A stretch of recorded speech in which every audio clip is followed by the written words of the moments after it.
Hi, everyone, and welcome to the Apartment Department, the podcast for multifamily marketers by multifamily marketers. We, as always, have a very special guest today. We have Lauren Dewey from Lauren Dewey Consulting. So happy. Lauren is a data-driven marketer, just like Chris and I, and so this is like three minds meeting, and we promised we were only going to talk for about 45 minutes, but I could imagine if we were all in a room together, it would be hours and hours.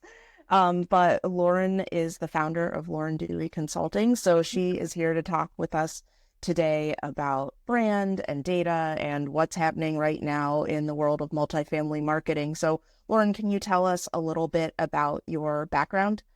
Yeah, absolutely. I'm, first of all, super excited to be here. Thank you for having me.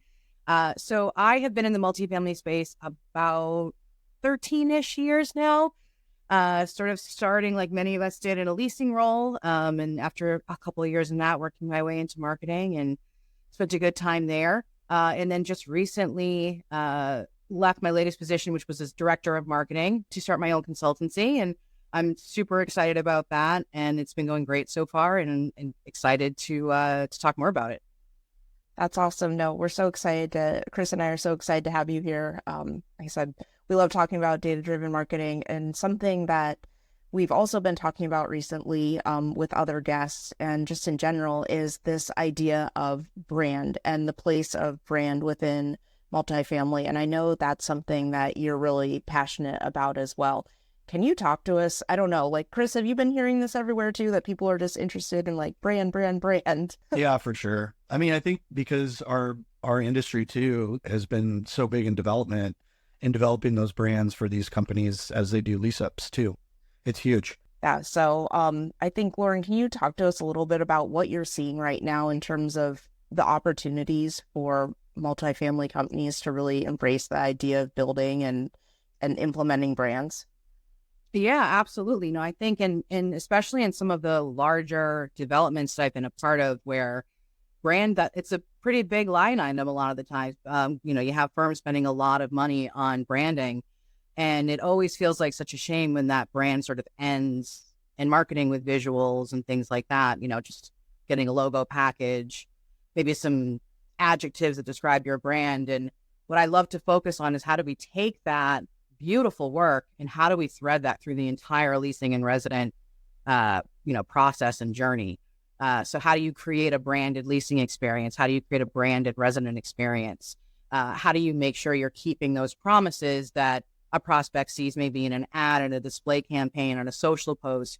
How do they say, yes, now I'm living that here as a resident, or now I'm seeing that here as a prospect? I think, what are some tools that you use to make sure that brand promise is actually getting delivered at the community? Well, I think a lot of it comes down to an understanding, a kind of a two-way understanding between the marketing department and the leasing department, right? It's like there's so much that hinges on marketing and leasing speaking each other's languages, and leasing having a seat at the table when this brand is being born and being kind of checked year after year, understanding who your resident base is, understanding what's happening at the property every day. I like to funnel brands down to keywords as well, and sort of give your leasing team and your marketing team a chance to kind of check back and say, well, is this these 5 words? Is this experience that I'm creating, would it be described using these brand keywords? Does this email read the right way? Does this, I think we talked about before, like, is this the right brand of water bottle for what we brand? I'm obsessed with that, right? Like, that's my only example I can ever come up with. Like, what water bottle brand? Anyway, little micro decisions that make a big impact. Well, I have a question. How do you get the leasing team and on-site team to buy into the brand and really focus on that when they're talking to residents and prospects? Well, I think the buy-in comes from the concept that we're creating something cohesive, and you're a super important part of this process too. And I think it's a bigger conversation that, is probably indicative of the industry in general, where there's a little bit of a separation between what happens in corporate marketing and what happens in on-site leasing. And it's bridging that gap over and over again as many ways as you possibly can. A lot of the times you see, very siloed systems. And I think it needs to be morphed into more of a perpetual machine where leasing is feeding to marketing, is feeding to leasing, is affecting the experience. And it's really this nice perpetual motion. as opposed to two systems existing sort of separate from each other. Yeah, I think that's interesting. When I worked at Banana Republic, and I've referenced this before many years ago, we would get like quarterly trainings, and basically we would get VHSs. Like, sorry, I'm saying that, but like we would get VHSs from corporate, and we would all like come in at night, and they would play a video about like the most recent collection and how they wanted us to talk about it. And so I always thought that was very fascinating, was that they were kind of continually, not only were they sending us marketing materials, but they were continually training us on how they wanted us to talk as sales associates to talk about the brand. And so, and then they would give us facts about if there's a new designer or something like that. So it was a really cool system. Trying to think, I don't know. I'm just so fascinated by this idea. Can you tell me, do you have any experience of like a brand that's gone wrong? Like what happens when the brand goes wrong or like it isn't carried through? Well, I think that's, and your brands need to be built with a sort of built-in level of flexibility, right? Because sometimes you get it wrong. I've gotten it wrong before. I've been on projects where we've been so sure, like this is the demographic, this is the feel, this is the vibe. And then you sort of start leasing or pre-leasing and you're like, ooh, not who I thought this was going to be. And you better be able to pivot real fast and respond to that. Which is another reason why I think that level, that boots on the ground site level feedback is so important, because they're the ones who can very quickly raise their hands and going, hey, I just got 10 leases and none of them are kind of the personas we were thinking. They don't work at this company. They work at that company. They're coming from this neck of the woods, not that neck of the woods. So, at a certain point, your brand sort of tells you who it is, and you just need to be smart enough to listen. I think that's very fair. I've made the mistake of making a property look too nice before. And I say that kindly. Like, I think we have this like innate like desire to make every property look like A+ property. And, so the template of this specifically was from a website standpoint. And then I went and visited the property and I was like, oh my gosh, like this property is beautiful, but I didn't represent it properly. And then that's an obvious disconnect from a prospect standpoint. It's tough for us as marketers and anyone involved in the project. A lot of the times these developments are babies. They mean so much to us. So you almost have a tendency to say like, well, what do I want this to look like? Yeah. And you really have to separate yourself out and go, well, I'm probably not the target audience here. So what I want doesn't really matter. Well, yeah, that's tough too. Yeah, I definitely try to do that all the time in my marketing, just in general. Take a step back. I got to take my bias out of it and realize what are we really trying to accomplish? Yeah, I think that's good. I think too, the idea of this brand, there's sometimes a disconnect maybe between like renovation teams or like construction teams too. And so I've been thinking a lot about, well, then not only using the brand for like the experience when people come in, what the marketing looks like, but then also as you're renovating a property, as you're adding new amenities too, like you want to make sure that all of those aspects are matching the brand that you've set out as well, or else again, there's going to be a disconnect, or maybe you're doing like renovations that don't quite match. Right. To get the premium too, it's just all got to work together when you're doing the renovations. Yeah. Everything has to kind of play a part. How does, what do you think about the idea of like individually branded communities versus like property management company branded communities? Yeah. I think there are a lot of companies out there that have very strong company level brands and it works for them, and they can just really lean on that company brand. And I think that when you're able to do that, it's great. I think it's great for SEO purposes. It's great for all like some data driven purposes that we could talk about. There is, as a marketer, there is just something so fun about that property level brand that I hate to give up on. And I do think, well, a company's brand can be very value focused. This is what we offer to residents. This is the promise that I make you. Thinking about portfolios that I've worked within, there can be such a vast difference between one company, one project in a portfolio and another. So it can be hard to thread one brand through that. So I think you need to be prepared to have some sort of diversification somewhere. And I do think that residents like that when their building has a personality of its own.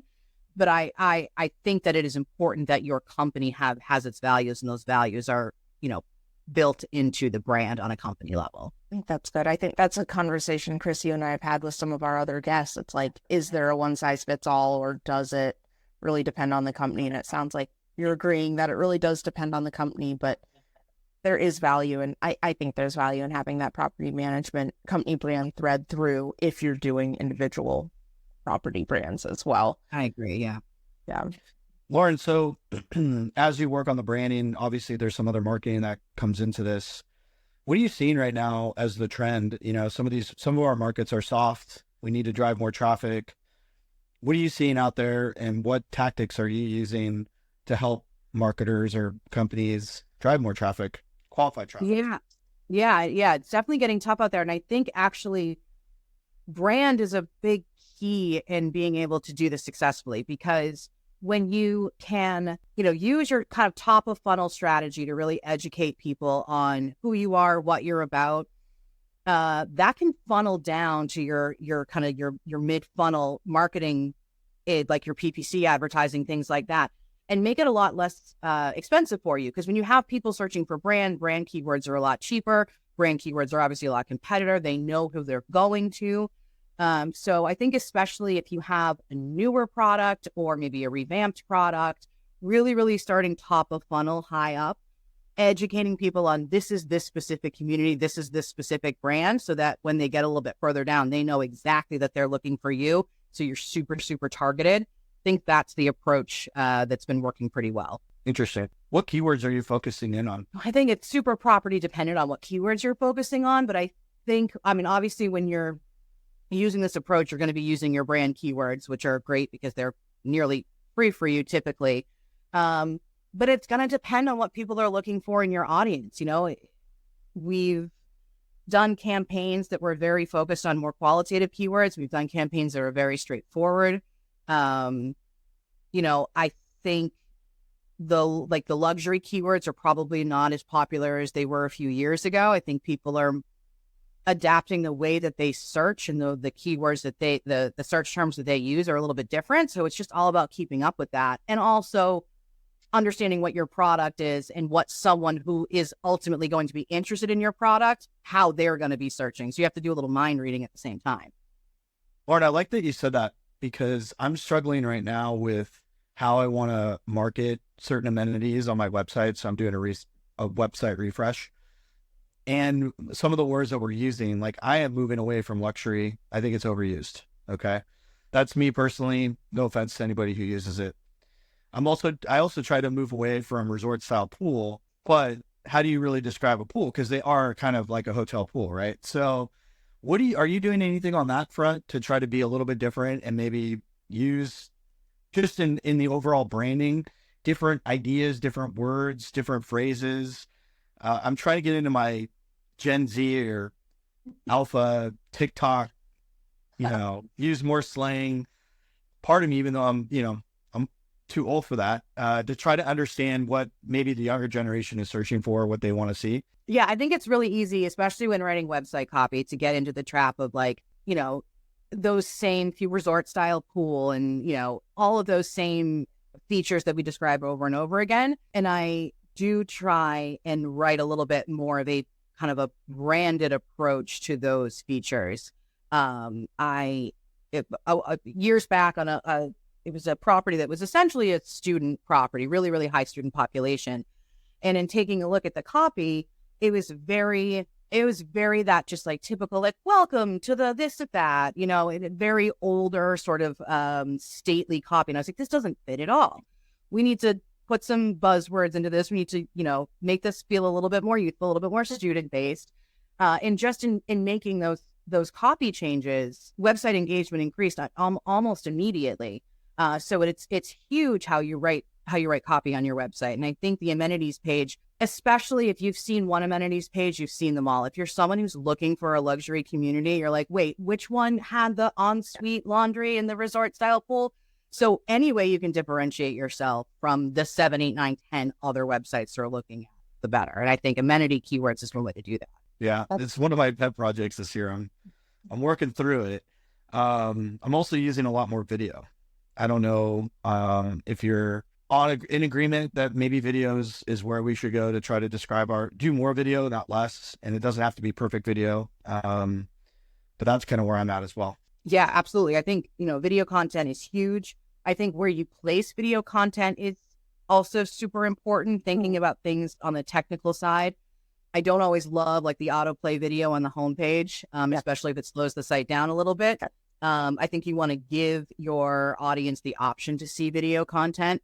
But yeah, I think the more the better when it comes to video. Yeah, Lauren, that's interesting. I was just talking to someone and they said that they do not use video on their homepages anymore because like 70% or 80% of their visitors are mobile, and Google does not like videos because it slows the load page time down. And so in order to optimize their site to be mobile friendly, they weren't including, even though like, because we get trapped too, like we look at websites on a computer, right? Because you're designing it on a computer and then you look at it, you're like, this is so pretty, I need a video. And then it's kind of almost counterintuitive. So I'm glad that you said that. I've been hearing that come up as well. Counter to what you guys said, I am designing new websites and I actually put the video below the fold. So you have to scroll first. So it's not the first thing that loads. So it should help us with the speed. That's very smart. Yes. I didn't think about it. Smart. Yeah. So, so we've talked about brand and how important it is that it carries through, and also that it can be a strong differentiator, especially as we're trying to get traffic in hard times and hard traffic times. Let's switch a little bit to all of our favorite topics, data, and talk to us about, again, you have a consulting firm, you are going in and you're helping companies reimagine, rethink, restructure their marketing. What are you seeing as the biggest opportunities right now when it comes to kind of just data and like analyzing and measuring marketing? Where are companies needing the most help, or where is the biggest opportunity, I guess I should say? Yeah, I mean, I think what it all starts at, it really starts at what people need is that audit. Like, let's rip it open. Like, it's a big funnel, and there's a lot of places things can leak out. Sometimes companies will think they're not getting adequate traffic, and they are, but maybe we have an unoptimized piece of prop tech that's not appropriately handling leads, or maybe we need some leasing training because some leads are falling off the CRM system. Or maybe we're getting a ton of people from our, top of funnel. Maybe we have like great display and geofencing campaigns, but we're losing them at the mid-level. Maybe we need to reoptimize our ILS strategy or our PPC strategy. So it's really understanding that it's not just, leads in, leads out on one of those two problems. There's 100 places where there could be little stress points that we need to just, tighten a screw or, slap some tape on it and fix it up a little bit. So it's really just, ripping that wide open and figuring out where we need to optimize more. Maybe something isn't working as well as we planned. Let's do less of it. This is working really well. Let's do more of it. Okay. I think that makes sense. Yeah. Because I think a lot of times it's kind of like, if there's an occupancy issue, it's like, get more traffic, lower price, throw a concession. But doing all of those things, there could still be a leak and you're not maximizing. Maybe there never was a price problem. Maybe it was a process problem. Where do you see that, like, is there like one particular place where the process usually, or like a couple kind of like places where the process, you can almost guarantee like there's probably a process fail at this point? So I think the handoff from marketing source to wherever it lands, a lot of the times nowadays, it's with like a piece of prop tech, either a chatbot or an AI leasing agent. And the handoff from that piece of prop tech to the leasing team. I think those handoffs, and through no fault of anything in the system, those can just be messy. Anytime you're taking something from out of one system and into the next system, there's always a chance for glitches and, opportunities to troubleshoot. I think that makes sense. Are there any others are there any others that you're seeing are kind of a common, besides the handoff between? Well, I think this comes back to brand too. You might see great ads, see great listings, you check out social media, it all like makes sense. It's speaking the same brand language. And then at some point, in that process, like that brand promise gets broken a little bit. So like maybe the email that you get sent doesn't jive. Maybe you don't get a call back when you were expecting one. So I think anywhere along this process that you sort of like, there's a little glitch in that brand promise, that's when there's opportunity to fix things. I think that makes sense. Yeah, that you and I spoke about that a couple weeks ago, kind of that idea of outlining that process. And I know that's something that you do on a regular, you will go in and audit on a property basis what that process is. It a property basis or is it like a company basis? It's that you typically a property level basis. I offer something called the gaps analysis, and that's basically a very, very deep level audit where I will look at all of your marketing sources, what you're spending, how your traffic is coming through, what pieces of prop tech you're using, talk to your leasing team, run some tests, and really give you just an honest diagnosis of what's happening. How are your leads coming in? How are they coming out? And what do we need to do to fix it? What number are you using for lead to tour? In terms of like a conversion ratio? Yeah. It depends on the product type, depends on the market a little bit. I mean, I would say an average for Boston of what I would be seeing from lead to tour. I mean, if I see anything north of 20%, that's pretty strong. Yeah. 20% is what I use as like, wow, you guys are killing it. Yeah. I've typically used like 12 to 18 is like an average, and anything under 12, I'm concerned. It is hard because it's a hard number because it does depend on product and submarket, how much traffic you actually get in the door, especially if you got, apartment row. But yeah, I just wanted to see what you were saying as that number, because that's one that I've been kind of focusing in more on. Yeah. Because when the teams tour, it seems like in our industry, like we can close. I mean, we can close when they come in the door. I think prospects are a little bit more sophisticated these days because of all the technology and all the info they have before they ever walk there. So they know where the location is. They know where they want to be. They know what they're looking for. So if the price is right and the team is great, they're probably going to lease. So getting them in is the struggle, right? Yeah. And I think that's really kind of flipped on its head in the last maybe 10 years or so. I think it used to be the closing ratio standard was more like 30%. Now, if I see a closing ratio under 50%, I'm like, what's going on here? It seems like if you've done all the work to get them in the door, closing them should be the easy part. Yeah, you just match the brand promise, be friendly, have a great product to show them, make them feel like it's home. I think that lead to tour is interesting. One, a lot of the ILSs now make it really easy for tours to get, like, there's a lot of ways now that prospects can schedule tours, right? It can be done on an ILS listing. It can be done typically on a website. And so something that I've been thinking about lately, and I don't have a number for this or anything, but is kind of the idea of then the appointment to show. So like, are people just making a bunch of appointments and then not showing up? And so where that's kind of an extra step that we might be losing people is like, they're just making appointments at a bunch of places. They don't feel like it's kind of a real appointment. That sounds terrible. So that's something at some point that I want to dig into more, like, are we having fall off between those two actions? Because that could technically make your lead to show lower if your appointment to show ratio is low. Yes. Right. Yeah. And then it's what does that follow-up process look like after someone makes an appointment? Are they getting nothing? Are they getting an automated email? They're getting a phone call. So right. There's a ton of stuff you could dive into about that. How do you feel about AI played into all this? I love AI. I use AI every day. I think that AI is a process, more of a process than a product. I think you need to not just select the right tool, but you need to onboard, you need to train, you need to set success metrics, you need to check back in on it and make sure that it's doing what you think it's doing.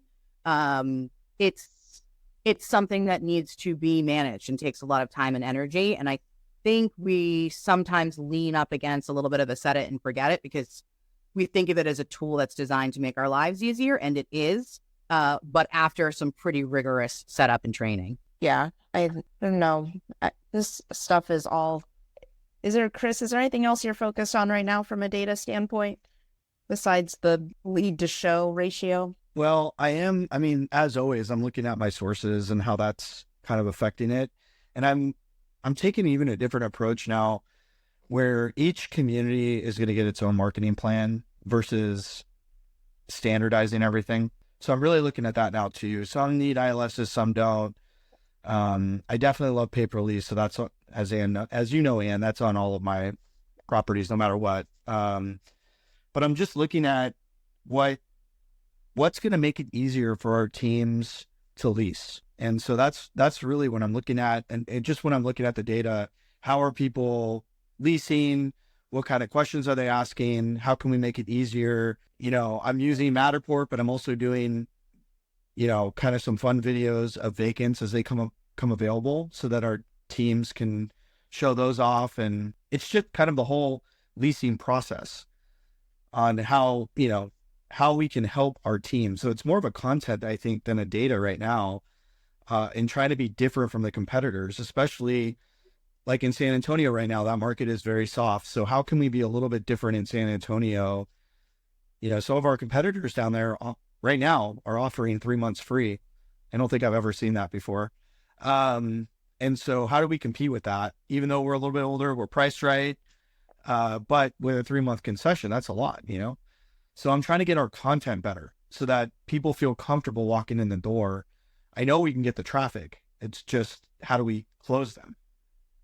I think that's such a great point too. And I think if you look at just what this industry has been doing, where, it was sort of the rise of the property website and all the information that gave to you. And then prop tech just exploded into multifamily. And it was like all about empowering our teams, empowering our prospects, giving them all of this information. And now you take where we're at this point where we have all this new technology, you throw in, in a lot of areas, pretty soft market, pretty tough markets to be in. And it's brought us to this point where we just got to go back to basics. How do you give a good tour? How do you close? How do you give people what they want? And I'm personally, I'm excited about that because I think that there's a lot of opportunity to strengthen our processes with the kind of the basic techniques.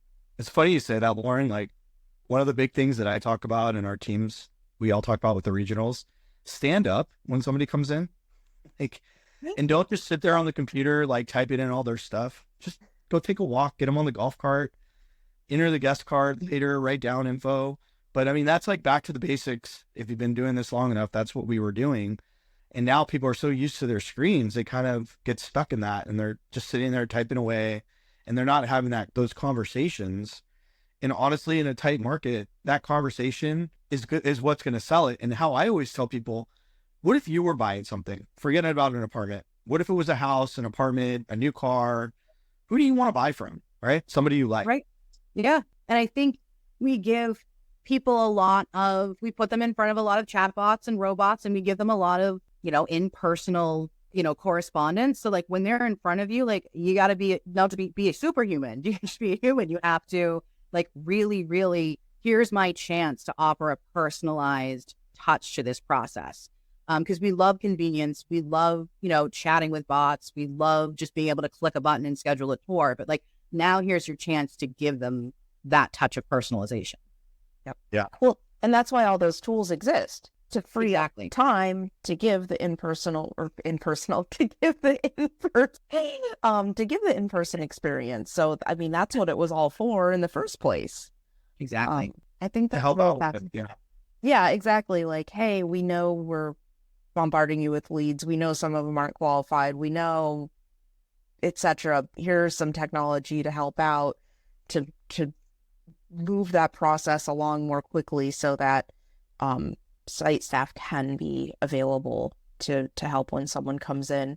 We had and I just think back to my Banana Republic days, like if someone had walked in the store and I just kept folding clothes or something, my man, instead of being like, hello, like we had a whole protocol that we had to go through. And so I think I don't know, it's kind of that same thing. Or if you go into a hotel to check in, I like it when someone looks up from the desk and greets me, and it makes me feel like, oh, good, I made the right decision by booking at this hotel that I'm not familiar with or whatever. So I agree. I think Chris and I both agree, like this is an exciting time because we have all of the tools in place.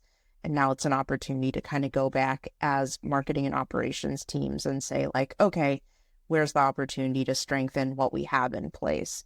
And it sounds like what both of you guys are saying is that really now comes down to, it's like the systems exist across all properties within a portfolio, but the opportunity exists to go in to each individual property and customize the experience based on brand, based on product, based on team, based on staff. Is that kind of what I'm hearing? Yeah, I completely agree. I'll just end this piece of it with the comment that we had a couple, podcasts ago, where the AI is helping the teams communicate so they can actually get ready for these tours. And I thought that is a really insightful piece of information. They should know who's coming in the door. They should be ready to go. The tour pass should look great. The lights should be on. The model should smell good, or the vacant, wherever they're going. And they should be prepared. Use these tools to help you prepare so that when you do get that in-person tour, you can really knock it out of the park. That's such a great point. Yeah. What is AI enabling you to do better? Because if it's not enabling you to do something better, what's the point of it? Exactly. Right. All right. So we are going to wrap up with a fun question because it's November and it's almost the end of the year and everyone always wants to know, like, what's coming next. So from your experience, what are you hearing property management companies say that they want to focus on in 2025 from a marketing standpoint? Like, what is their big focus? Well, I think this back to basics approach is definitely something that resonates with a lot of people, which is phenomenal in my opinion.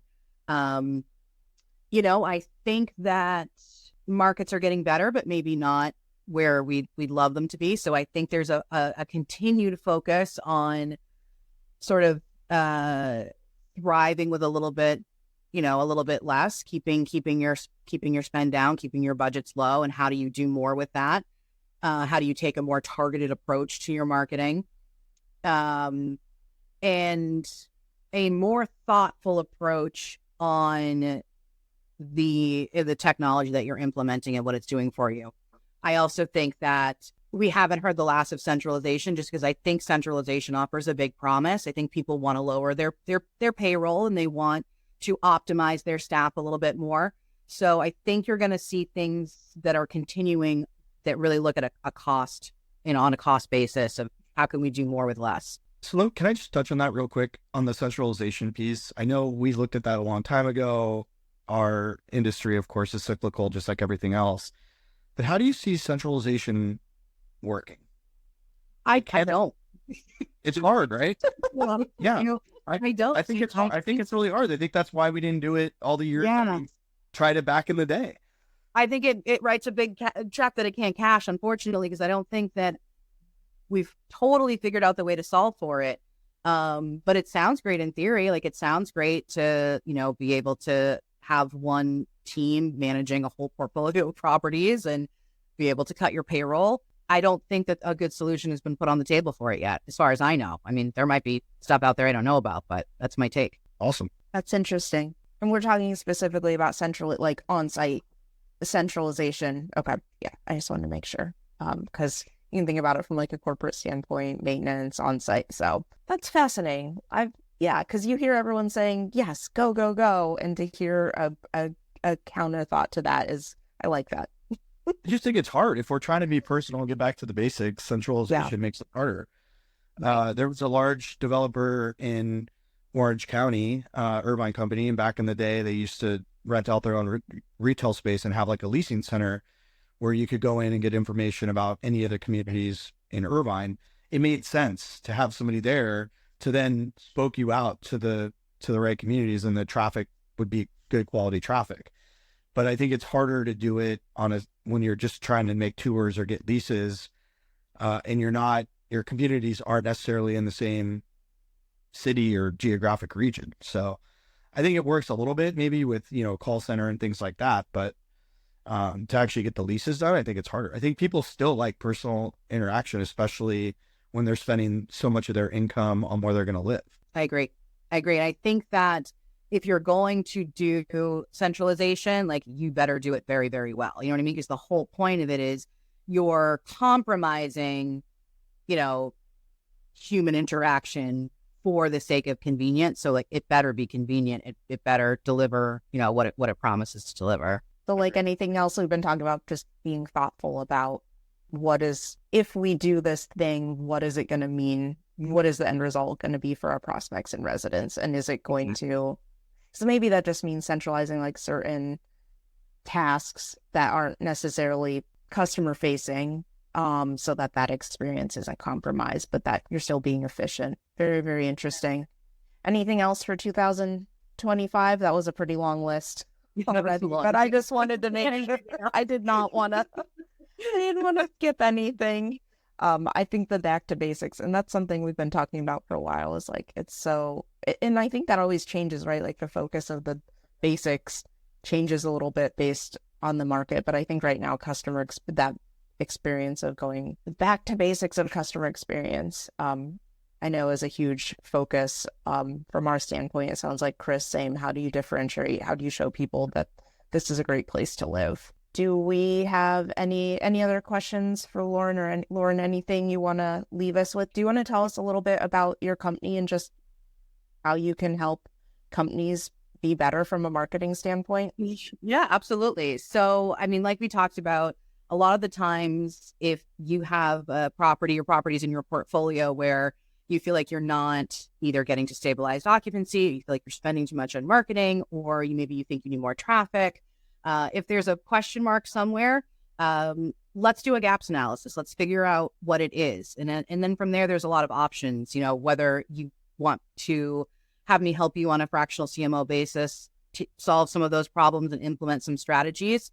I also offer coaching, workshops, training. So if you're unsure about which prop tech tool is best for you or how to onboard a piece of prop tech, I can help with that. Marketing training, social media training, Gen AI training, if you feel like you'd like to get a little bit better with our friend ChatGPT.